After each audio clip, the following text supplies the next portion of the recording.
Next question from Hilal Ahmed from Noida, India. Can Muslims go and visit the places of worship of non-Muslims? Depends upon what is your purpose to visit the places of worship of the non-Muslims. If you are going to know what the religion says so that you can do more dawah to them, it's perfectly permitted.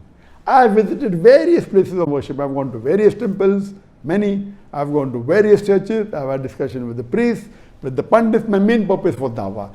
If you go for sightseeing, thinking it will benefit you in understanding Islam better and knowing the wrong things, what the non-Muslims are doing, it is permitted.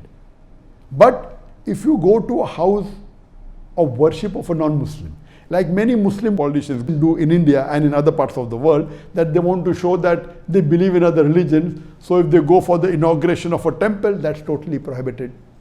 You cannot go to inauguration of a temple, and many Muslim politicians go to show that, okay, we are secular, it is haram. You cannot endorse a place of worship of the non-Muslims. You cannot endorse a temple or a church.